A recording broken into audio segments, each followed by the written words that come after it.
Yes. Today we will learn the experiment determination of discharge coefficient of a venturi meter. Here our apparatus is mounted on a hydraulic bench. Look, this is our hydraulic bench. It has pump switch, it has a container reservoir, and it has a measuring tank. It has the calibrated tube to measure the discharge, and this is our venturi meter.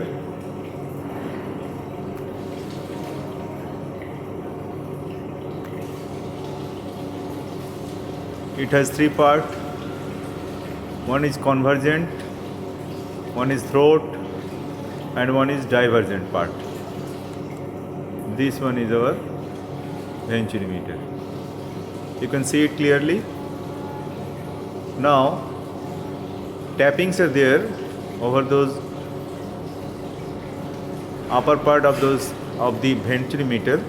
One on the inlet portion, one on the throat portion, and others are also there in the convergent and divergent portions. But we need only two tap, that is inlet and throat, and it is connected to a manometer. Here it is our manometer. First one and second one are connected to the inlet and throat. The diagram is given here, and all the dimensions are also given here. So we'll easily locate the pressure tapping and the diameter of the venturi meters sections.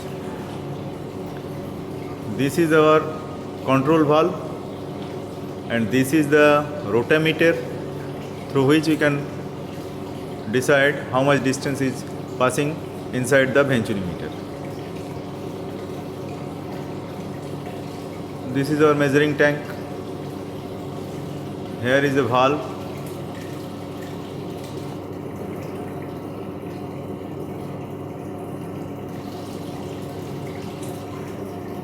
This red handle, we can push it to close, we can pull it to open.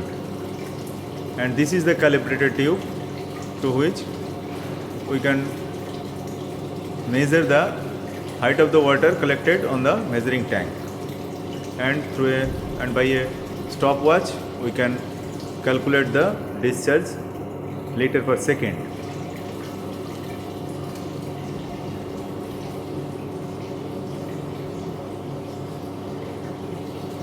This is the inlet portion which is connected to the pump.